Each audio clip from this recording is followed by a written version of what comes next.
안녕하세요. 오늘 란삭 발표를 진행을 하게 될 장형기라고 합니다. 반갑습니다. 바로 란삭 발표 시작하도록 하겠습니다.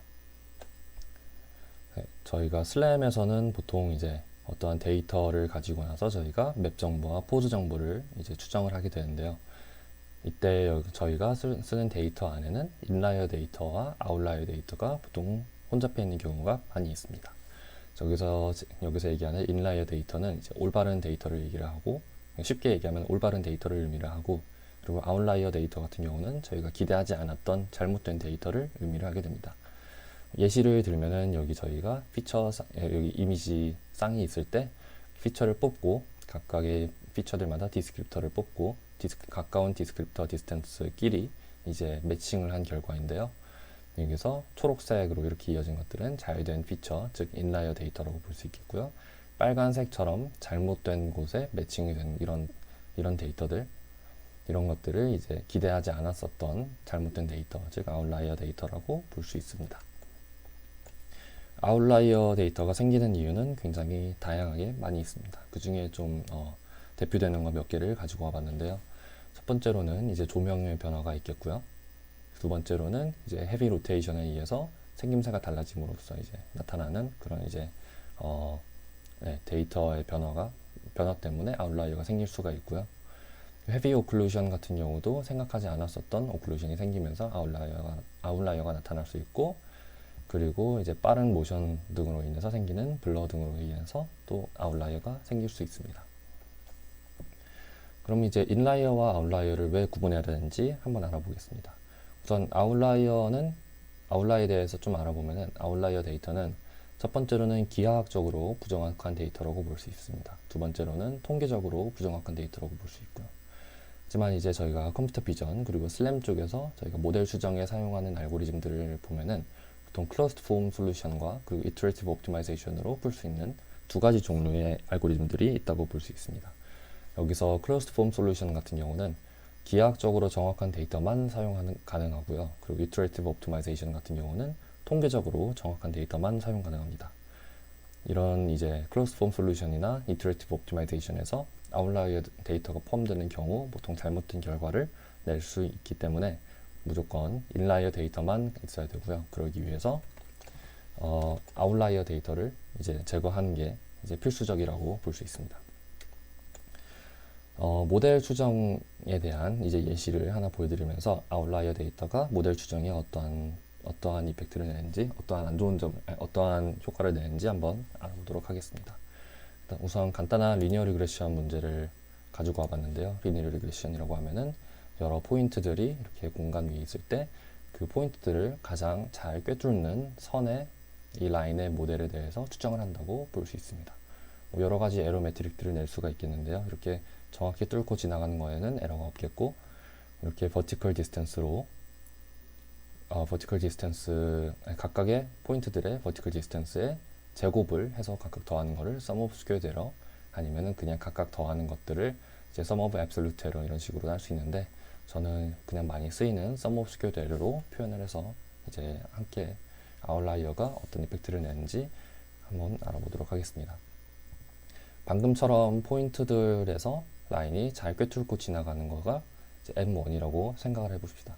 하지만 여기서 조금 멀리 떨어진 곳에 아웃라이어 데이터가 하나가 나타났다고 생각을 해보겠습니다.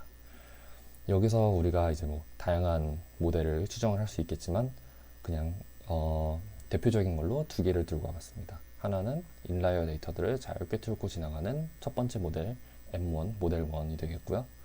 그리고 다른 거는 하나의 인라이어 데이터와 그리고 다른 이제 아웃라이어 데이터를 꿰뚫고 지나가는 잘못된 모델을 뜻하는 이제 모델 2, M2가 있습니다. 이렇게 보았을 때 저희가 M1이 인라이어 데이터들로만 이루어져 있고, 즉 정답 데이터들로만 이루어져 있고, M2가 아웃라이어 데이터가 포함이 되어 있는 그런 이제 잘못된 데이터가 포함이 되어 있는 모델이기 때문에 M1의 에러가 M2의 에러보다 적어야 된다고 생각하기 쉽습니다. 하지만 리니어 리그레션 같은 경우는 이제 옵티마이제이션으로 이제 풀게 되는데, 옵티마이제이션 입장에서 봤었을 때 M1에 대한 에러를 계산을 해보면은 이 포인트들에 대한 에러는 굉장히 작으니까 무시할 수 있고, 대신에 아웃라이어 데이터에 대한 이제 에러, 레지듀얼 1 이게 굉장히 크고 이게 또 제곱이 되면은 굉장히 크기 때문에 M1에 대한 에러는 굉장히 큽니다. M2에 대한 에러는 사실상 여기 있는 조그마한 여기 있는 이 인라이 데이터들에 대해서 에러가 굉장히 작기 때문에 이 sum of squared 에러를 전부 다 더해도 R1의 스퀘어드 에러보다 작을 수 있습니다. 그래서 오히려 M1의 에러가 M2의 에러보다 더 크게 나타날 수가 있고, 이 경우에는 M2가 더 정확한 모델이라고 추정해버릴 가능성이 있습니다. 이처럼 이제 아웃라이어가 있을 경우에는 이런 옵티마이제이션이 작동하지 않는 그런 예시를 함께 알아보았습니다. 방금 설명드렸었던 것처럼 이제 정확한 모델 추정을 위해서는 아웃라이어 리무벌은 필수적으로 수행되어야 된다고 볼 수 있습니다. 이제 저희가 뭐 CV, 컴퓨터 비전이나 아니면은 뭐 슬램 쪽에서 아웃라이어 리무벌로 사용할 수 있는 테크닉은 여러 가지가 있는데요. 뭐 란삭, 로버스트 에스티메이터, 뭐 맥스콘, 맥시멈 컨센서스 이런 것들이 있습니다. 오늘은 란삭에 대해서 집중적으로 알아보도록 하겠습니다. 우선 가장 기본이 되는 스탠다드 란삭에 대해서 알아보도록 하겠습니다. 스탠다드 란삭은 1981년에 피슐러 앤 볼스라는 이 두 연구자들에 대해서 연구자들을 위해서 랜덤 샘플 컨센서스라는 이름에서 이제 RANSAC 해서 란삭이라는 이름으로 나타나게 되었고요. 이 논문에서 시사하는 바와 이제 타이틀, 이제 란삭이라는 이름에서 이제 뜻을 어느 정도 유출해 보면은, 랜덤은 이제 무작위하게, 샘플은 이제 데이터들로부터 샘플을 뽑아서 그걸로 모델을 추정을 하고, 그리고 컨센서스, 그 추정한 모델에 대한 나머지 전체 데이터들에 대한 합의도를 알아본다 라고 볼 수 있습니다. 그러니까 랜덤 샘플 컨센서스는 무작위하게 데이터로부터 샘플을 뽑아서 모델을 만들고, 그 데이터의 합의도에 그 모델이 전체 데이터에 대한 합의도를 알아본다 라고 볼 수 있습니다. 란삭에 대해서 보통 이제 란삭을 처음 보시는 분들은 헷갈리기 조금 쉬울 수 있다고 보는데요. 그 이유는 란삭이라는 알고리즘이 다른 뭐 호모그래피, 이센셜 매트릭스, 펀더멘털 매트릭스처럼 어떤 클로스드 폼 솔루션, 어떤 목적을 가지고 있는 것이 아니라 어떤 하나의 템플릿 알고리즘이기 때문에 조금 헷갈리기 쉽다고 생각합니다. 그래서 보통 이제 란삭을 보통 호모그래피, 이센셜 매트릭스, 펀더멘털 매트릭스를 계산을 할 때 란삭 프레임워크라는 것 안에서 돌린다고 생각을 해주시면 조금 더 쉽게 이해를 하실 것 같습니다. 란삭에 대한 알고리즘을 설명을 하면은 이렇게 한 4가지 단계로 될 것 같습니다. 이제 제너럴한 알고리즘을 설명을 드리면은, 첫 번째 단계에서는 무작위로, 그러니까 이제 랜덤하게 미니멀 셋 데이터를 먼저 샘플링을 합니다. 그 다음에는 샘플링된 데이터로부터 모델 파라미터를 계산을 하고, 그 다음에 그 뽑은 모델 파라미터들로부터 스코어를 측정을 합니다. 그리고 내가 지금 얻은 스코어가 지난번에 얻은 스코어보다 훨씬 더 좋다고 하면은 그 스코어를, 제 베스트 스코어를 이제 업데이트를 하고, 그 다음에 1번으로 다시 돌아옵니다. 처음에 돌았을 때는 스코어를 측정하고 지난 스코어가 없으니까 바로 1번으로 돌아갔겠죠. 그리고 다시 예를 들어서 다시 이제 왔었을 때는 또 랜덤으로 미니멀 셋의 데이터를 뽑고 또 모델 추정을 하고, 스코어를 추정을 했었을 때 지난 루프에서 나왔었던 스코어보다 현재 게 더 좋다고 하면은 업데이트를 하는 거라고 봐주시면 될 것 같습니다. 이렇게 보았을 때는 조금 이해하기 어려울 수가 있는데요. 이제 호모그래피를 계산할 때 란삭 프레임워크에서 돌린다는 거를 한번 이제 예시를 두고 보겠습니다. 호모그래피 같은 경우에서는 피처 쌍이 4개가 있을 때 그거를 가지고 호모그래피 매트릭스를 계산을 하는 거라고 볼 수가 있는데요. 이제 호모그래피 란삭을 돌릴 때는 아까와 비슷하게 무작위로 랜덤하게 호모그래피 계산을 위한 4개의 데이터를 뽑습니다. 여기서 얘기한 데이터는 피처의 쌍이 될 수 있겠고요. 그리고 그 뽑은 4개의 데이터로 호모그래피 매트릭스를 계산을 해봅니다. 여기서 이제 우리가 스코어를 계산하기 위해서는 호모그래피를 계산을 이제 첫 번째 이미지에서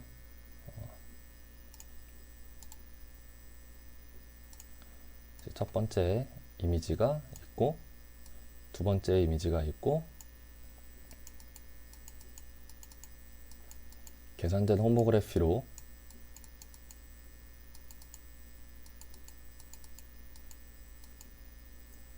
여기다가 다시 재투영을 해봤을 때 호모그래피로 이제 이 피처의 위치 곱하기 호모그래피 매트릭스를 하면은 일로 옮겨가겠죠. 여기서 나타나는 이 2D 사이에 2D 그 2D 이미지 픽셀 로케이션 위에서 나타나는 이 에러 값들 R1, R2, R3, R4 이런 것들을 이제 다 더했을 이제 각각의 이제 레지듀얼들이 에러 스레시홀드 안에 있다라고 판단이 되면은 뭐 예를 들어서 3픽셀 안에 들어있다라고 생각을 하면은 이거는 인라이어 데이터다라고 판단을 할 수가 있는 겁니다. 그냥 예시로 들은 거고요. 이런 것들을 이제 이런 레지듀얼을 리프로젝션 에러라고 얘기를 하고, 그리고 방금 얘기했던 이 3픽셀 이런 것들이 이제 에러 스레시홀드라고 했었을 때 이 리프로젝션 에러를 계산을 하고 에러 스레시홀드를 넘지 않는 데이터의 수를 스코어로 저장을 합니다. 여기 같은 경우는 4개 이렇게 됐을 텐데, 사실상 더 많은 포인트들이 있었겠죠. 피처 데이터들이. 이것들을 전부 계산을 했었을 때 몇 개가 있는지 이제 스코어로 저장을 해볼 수 있을 것 같습니다. 예를 들어서 여기서는 20개의 피처가 이제 첫 번째 라운드에서 스레시홀드를 넘기지 않았다고 해보겠습니다. 그러면은 첫 번째 라운드에서는 20개라고 저장을 하고 그 다음에 1번으로 다시 돌아갑니다. 또 여기서 또 새로운 4개의 데이터를 뽑고 호모그래피를 계산을 하고 이렇게 또 리프로젝션 에러 계산하고 스레시홀드 넘지 않는 데이터들의 수를 또 봤을 때 두 번째 라운드에서는 요 10개가 나왔다고 해봅시다. 10개가 나왔을 때는 현재 스코어가 지난 스코어보다 높지 않기 때문에 아무것도 하지 않고 다시 1번으로 돌아가고요. 또 루프를 또 돌았을 때 이번에는 세 번째 라운드에서는 30이 나왔다고 해봅시다. 30개는 20개보다 더 높기 때문에 이게 베스트 모델이라고 판단을 하고 이제 이 20이란 데이터는 없애버리고 베스트 모델에 대한 정보를 저장을 하고 30개다라고 하고 계속 루프를 돈다고 볼 수 있습니다. 결국에는 원하는 값이 나올 때까지 이 루프를 계속 돌고 뭐 나중에는 베스트 스코어는 뭐 999 뭐 이런 식으로도 나올 수가 있는 거겠죠. 네, 이런 식으로 했었을 때 베스트 모델을 구함과 동시에 아웃라이어 데이터들을 이제 또 걸러낼 수 있게 된다고 볼 수 있습니다. 이제 호모그래피 데이터가 나오면서 호모그래피 매트릭스가 나왔을 때 인라이어만 가지고 계산을 한 거라고 판단을 할 수가 있겠죠. 란삭에 대한 기본적인 수식에 대해서 알아보도록 하겠습니다. 란삭에서는 가장 중요한 수식이 이렇게 있는데요. 여기서 t는 샘플링의 횟수, 몇 번 우리가 루프를 돌아야 되는가 라고 이해할 수 있겠고요. p는 우리가 고른 데이터가 인라이어일 확률, 그러니까 우리가 방금 뽑은 데이터가 인라이어가 될 확률을 이제 인라이어가 될 수 있는 확률을 적어줄 수 있는 거고, e는 전체 데이터에서 인라이어와 아웃라이어에 대한 비율, s는 이제 미니멀 셋을 고르기 위한 데이터의 개수라고 볼 수 있습니다. 여기서 보통 많이 사용하는 방법은 p와 e와 s를 저희가 직접 고릅니다. p 같은 경우는 우리가 란삭을 돌고 석세스가 나왔을 때 우리는 99%의 확률로 이 데이터들이 모두 인라이어이길 원한다 라고 생각을 하고 이렇게 p를 0.99 이런 식으로 설정을 할 수 있고요. e 같은 경우는 인라이어와 이제 전체에 있는 모든 데이터들, 뭐 예를 들어서 2000개의 피처 쌍이 있을 때 그 중에 1000개는 뭐 인라이어 피처 쌍이고 나머지 1000개는 아웃라이어 피처 쌍이다, 이 정도로 예상이 된다고 하면은 대충 50대 50이다 이런 식으로 할 수 있겠습니다. 하지만 e에 대해서는 저희가 절대로 확신할 수 없다는 것은 일단은 마음에 두고 가야 되고요. 그 s 같은 경우는 어떤 알고리즘을 쓰냐에 따라서 달라진다고 볼 수 있습니다. P3P 같은 경우는 3개의 데이터를 필요하고, 호모그래피 같은 경우는 4개, 펀더멘털 매트릭스 같은 경우는 7개 이렇게 필요하게 됩니다. 그래서 이제 미니멀 그런 것들을 이제 어떤 알고리즘을 쓰냐에 따라서 미니멀 셋이 달라지는 거를 이제 s로 넣으시면 되고, t는 이제 이 값들을 이제 여기다 넣어서 좌변해서 계산이 됩니다. 이제 t 값을 이용을 해서 우리가 몇 번 루프를 돌아야 되는지 어느 정도 예측을 할 수가 있습니다. 예를 들어서 t가 1000이 나온다면은 이 루프를 1000번 정도 돌면은 우리가 원하는 0.99의 확률로 계산이 되겠다라고 생각을 하시면 될 것 같습니다. 란삭 방식에 대해서 장단점에 대해서 알아보도록 하겠습니다. 장점을 뽑자면은 첫 번째로는 성공을 한다면은 그러면은 데이터에서부터 아웃라이어를 제거를 하고 효과적으로 모델을 계산을 할 수 있습니다. 두 번째로는 방금 봤었던 이 t 값으로 인해서 이제 저희가 대략적인 성공 시간을 알 수 있고요. 왜냐면 루프가 도는 횟수, 뭐 예를 들어 1000번을 알고 호모그래피를 계산하는 데 걸리는 시간을 뭐 이런 것들을 알면은 시간 곱하기 횟수에서 전체적인 이 프로시저에 대한 시간을 어느 정도 예측을 할 수가 있고요.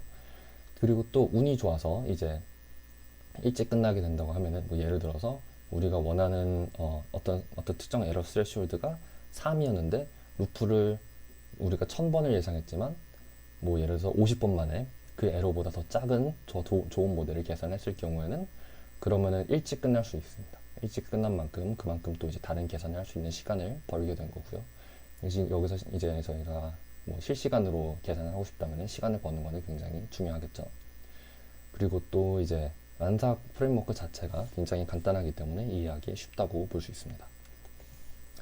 란삭에는 또 장점만 있는 게 아니라 단점도 많이 있는데요. 이제 단점에 대해서 정확히 이해를 해야지 우리가 란삭을 쓸지 아니면 다른 방식을 쓸지 조금 결정할 수 있는 그런 조건을 알 수 있을 것 같습니다. 단점이라고 하면은 가장 중요한 거는 무작위 샘플링이라서 매번 결과가 다릅니다. 예를 들어서 란삭을 우리가 이렇게 돌리는 거를, 이 루프를 도는 거를 똑같은 데이터를 가지고 해도 똑같은 알고리즘을 돌려도 미니멀 셋을 무작위로 뽑기 때문에 매번마다 데이터가 달라질 수밖에 없습니다. 그래서 똑같은 데이터셋을 가지고 돌려도 어쩔 때는 성공할 때가 있고 어쩔 때는 성공하지 못할 때가 있고 어쩔 때는 굉장히 정확한 모델을 찾고 어쩔 때는 어느 정도밖에 정확한 모델을 찾지 못하는 그런 단점이 있습니다. 결국엔 그래서 테스트를 할 때는 시드를 고정을 해야 되는데 시드를 고정하면 사실상 이게 좋은 테스트라고는 할 수 없게 되기 때문에 굉장히 좀 조금 불편한 그런 것들도 있다고 볼 수 있습니다. 그리고 또 란삭의 단점은 아웃라이어 비중이 많아지면 계산 시간이 익스포넨셜하게 늘어나게 됩니다. 아웃라이어의 비중이 많아진다고 하면은 예를 들어서 이 값이 0.90이라고 하면은 인라이어가 아웃라이어에 비해 훨씬 더 많은 그런 더 좋은 거라고 볼 수 있고 인라이어가 뭐 0.1 그런 거면은 데이터가 100개가 있으면은 아웃라이어가 90이고 뭐 인라이어가 10개 이 정도밖에 안 된다면은 더 많이 루프를 돌아야 된다고 볼 수 있습니다. 근데 그 루프를 돌아야 되는 횟수가 거의 익스포넨셜하게 증가한다고 보실 수 있습니다. 그리고 또 그 다음 단점으로는 혹시나 실패를 하게 될 경우에는 저희가 제한 시간을 두지 않으면 모든 경우의 수를 다 찾아봐야지 베스트 모델을 찾을 수 있습니다. 모든 경우의 수를 다 찾는 것은 결국에는 가장 최악의 방법이라고 볼 수 있는 거고요. 그리고 또 다른 단점으로는 멀티 모델 추론을 할 수 없습니다. 무조건 싱귤러 모델만 찾을 수 있고요. 예를 들어서 아까 봤었던 이런 라인 피팅 같은 경우는 데이터가 예를 들어서 데이터가 좀 더 많이 있다고 보겠습니다. 여기서도 이런 데이터가 있으면 사실상 이 라인과 이 라인 이렇게 라인을 두 개를 뽑아내는 그런 상황도 생각을 해볼 수 있겠지만 란삭은 무조건 하나의 모델밖에 뽑지 못합니다. 네, 그래서 스탠다드 란삭에는 이제 이러한 단점들이 있고 그리고 사실상 조금 비효율적으로 돌아간다. 단점이라고는 안 하지만 이제 비효율적으로 돌아가는 허점들이 몇 가지가 있습니다. 그거를 이제 최근 모던 란삭들에서는 그걸 최대한 풀려고 여러 가지 시도들이 많이 있었고요. 그리고 스탠다드 란삭보다 훨씬 더 좋은 성능을 내는 것들이 많이 있습니다. 우선 스탠다드 란삭, 이제 1981년에 나타난 피슐러 앤 볼스의 오리지널 방식에서는 어떤 허점이 있는지 한번 알아보자면은 첫 번째로는 데이터 내부에 있는 디스트리뷰션을 전혀 생각을 하지 않습니다. 예를 들어서 데이터에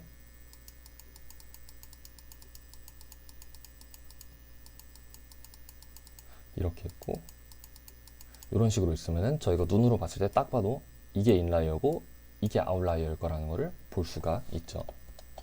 아니면 뭐 조금 아니면은 또 다른 방식으로는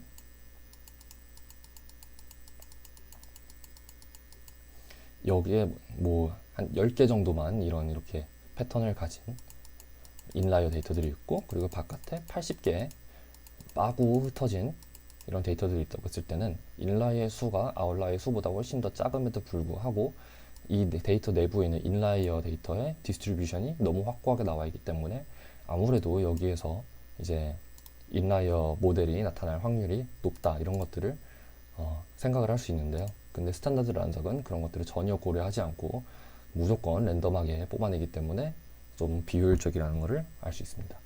그리고 두 번째로는 샘플링된 데이터로 만든 모델이 정확하다는 틀린 전제를 가지고 있습니다. 이거는 이거는 어떤 것을 뜻하냐면은 우리가 처음에 보았었던 이런 피처 매칭 이런 것들을 보았을 때 여기서 뽑아낸 피처의 로케이션이 정말 노이즈레스하다고 어떻게 판단을 하고 있다는 겁니다. 이제 란삭 같은 경우는. 하지만 실제로는 노이즈가 어느 정도 들어가 있죠. 왜냐하면 어쩔 수 없이 센서 데이터로부터 오는 것이기 때문에. 그래서 옵티마이제이션 방법보다는 그런 이제 노이즈까지 고려를 해가지고 최적의 모델을 찾아내지만 란삭 같은 경우는 그런 최적 모델을 찾아내지 않는다는 것을 이제 볼 수 있습니다. 세 번째로는 이제 프라이어 데이터를 사용하지 않는다는 게 있는데요. 프라이어 데이터 같은 경우는 특정 데이터들이 좀 더 높은 웨이트를 가질 수 있다 뭐 이런 것들을 생각을 해볼 수도 있지만 스탠다드 란삭에서는 전혀 그런 것들을 생각하지 않고 랜덤하게 뽑아낸다는 것을 알 수 있습니다. 이러한 점들 때문에 이제 뭐 CVPR 튜토리얼 같은 경우에서는 란삭은 후지다 뭐 막 이런 이제 평들도 많이 있었는데요. 네, 이러한 허점들을 파괴하는 모던 란삭, 좀 더 이제 최근에 란삭 기법들이 많이 제안이 됐습니다.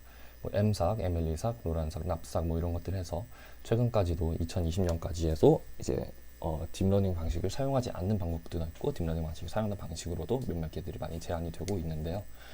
이제 하지만 이러한 방법들이 있다는 것을 좀 많이들 모른다는 그런 이제 서베이 결과가 있었습니다. 이제 디미트로 미슈킨이라고 란삭이라든지 이미지 매칭 관련으로 연구를 하시는 분이 있는데 이분이 이제 서베이를 했었을 때는 대부분의 사람들이 오픈CV에 사용된 이제 란삭을 사용한다라고 대답을 했는데 오픈CV에서는 스탠다드 란삭만 구현됐다라는 점을 이제 꼬집어 냈습니다. 하지만 이제 이 서베이가 진행됐을 때는 2019년이었지만 이제 한 두 달, 세 달 전쯤에 릴리즈되었던 오픈CV 4.5.0 릴리즈에서는 란삭이 이제 업데이트가 되면서 방금 전에 얘기했었던 대부분의 이 알고리즘들을 사용을 이제 할 수 있게 되었습니다. 하지만 저희가 어떤 거를 사용을 해야 되는지 그리고 또 어떤 거를 사용해야지 내가 지금 풀려고 하는 문제의 케이스에서 더 효율적으로 작동할 수 있는지 알려고 하면은 각각에 대한 알고리즘에 대해서 공부를 하는 것이 좋습니다. 그리고 또 오픈CV 란삭에 대한 단점이라고 하면은 사실 저희가 원하는 기능을 가져다가 섞어서 쓸 수가 있습니다. 제가 이제 가장 좋아하는 조합은 프로삭과 로란삭을 섞고 그 다음에 얼리스톱 전략을 섞는 거를 좋아하는데 오픈CV 같은 경우는 섞는 게 아니라 이미 다 각각의 방식이 구현이 되어 있기 때문에 각각의 방식에 대해서 어느 정도 알아보시고 그 다음에 원하는 기능을 뽑아서 섞어서 쓰시는 것이 가장 좋다고 저는 생각을 합니다. 제가 추천하는 그런 이제 세 가지 방식에 대해서 설명을 드리도록 하겠습니다. 이제 첫 번째 얼리스톱 전략 같은 경우는 이제 좋은 모델을 찾았을 때 란삭이 사실 더 돌 필요가 없다는 점을 이제 이용을 하는 겁니다. 그래서 보통은 제가 란삭에다가 몇 가지 추가로 이제 제약을 더 넣습니다. 첫 번째로는 미니멈 이터레이션 값을 설정을 해서 최소 X번의 루프는 돌아야 된다는 걸 설정을 하고 두 번째로는 맥스 이터레이션 값을 설정을 하고 맥스는 이제 예를 들어서 막 1000번 이상 루프가 돌면 실패로 판단하고 그냥 페일 했다라고 판단을 하자 이렇게 하는 거 같고 스톱 인라이어 레이시오 이거가 이제 인라이어 비율이 전체 데이터에서 90%보다 높으면은 성공으로 판단하고 그 다음에 빨리 끝내버리자 란삭은 더 돌 필요가 없다 이런 식으로 빨리 끝내는 게 얼리 스톱 전략이라고 할 수 있습니다. 이것이 제가 아까 말씀드렸었던 장점 일찍 끝나면 그만큼 시간을 벌 수 있다 이거를 이제 이용을 한 것이고요. 그리고 또 이제 다른 방식들에 대해서 이제 말씀을 드리겠습니다. 다른 방식들 중에 이제 빨리 끝낼 수 있는 빨리 끝내게 만들어주는 방식을 가진 이제 프로삭이라는 것이 있습니다. 프로삭 같은 경우는 progressive라는 삭을 줄여서 프로삭이라고 했고요. 이제 프로삭에서는 이제 두 가지 기능을 가지고 있습니다. 프로삭 같은 경우는 이미지 피처 매칭이 있는 경우에서만 사용을 할 수 있는데 거기서 prior 정보를 사용합니다. prior 정보로는 이제 피처 디스크립터 디스턴스를 사용을 하고요. 보통 피처 매칭이 된 결과가 있으면은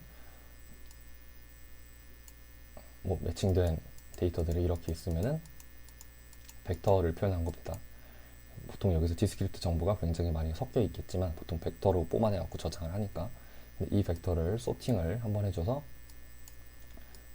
로우 디스턴스부터 하이 디스턴스로 소팅을 해줍니다.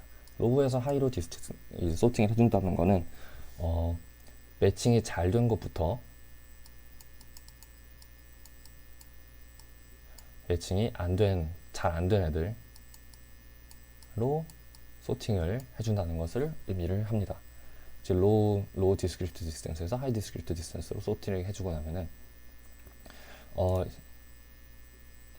이렇게 하고 나서 그 다음부터 위에서부터 매칭을 이제 전부 랜덤하게 막 뽑는 게 아니라 위에 있는 페어들부터 매칭을 해서 이제 란삭을 돌린다고 볼 수 있습니다. 프로삭 같은 경우는 이제 비슷한 피처, 그러니까 이제 좋은 피처 매칭이 된 애들은 그런 피처쌍은 정확한 모델을 추론할 확률이 높다는 점을 이용을 한 거고요. 그리고 혹시나 최악의 상황에서 결국엔 모든 데이터를 다 사용하게 된다고 했었을 때 스탠다드 란삭의 성능에 수렴하게 된다는 그런 장점이 있습니다. 그러니까 무조건 스탠다드 란삭보다 빨리 끝난다는 점에 있는 거죠. 거의 대부분의 경우.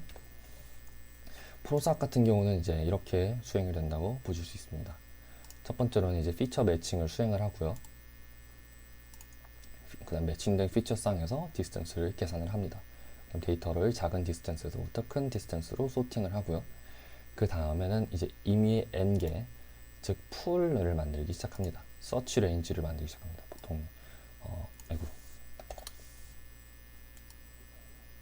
손이 잠깐 떨려서 좀 이상하게 되긴 했는데 그냥 사각형 벡터입니다. 뭐 예를 들어서 이렇게 피처가 1000개가 있다고 해봅시다. 그리고 제가 임의로 정한 n 서치 레인지는 5개라고 해봅시다. 첫 번째 서치 레인지는 이렇게 5개에서만 이제 데이터를 랜덤하게 뽑을 겁니다. 이는 여기서 란삭 이제 뭐 호모그래피를 계산한다고 하면은 이 친구만 가지고 호모그래피를 계산을 해볼 수가 있는 거죠. 스코어를 계산을 합니다. 이제 호모그래피에서 스코어 계산하는 건 아까 보여드렸던 방식하고 똑같은 거고요. 현재 스코어가 이전 스코어보다 높은 경우, 이제 1000 루프에서는 이전 스코어가 없으니까 당연히 업데이트 스코어를 하겠죠. 그리고 1로 돌아갑니다. 이걸로 다시 쭉 돌아가지고 이번에는 새로운 랜덤 샘플링을 해봅니다. 뭐 이런 식으로 샘플링을 해볼 수 있죠. 여기서 현재 스코어가 이전 스코어보다 좋은 경우는 그럼 또 업데이트 스코어를 하고 다시 첫 번째로 돌아갑니다.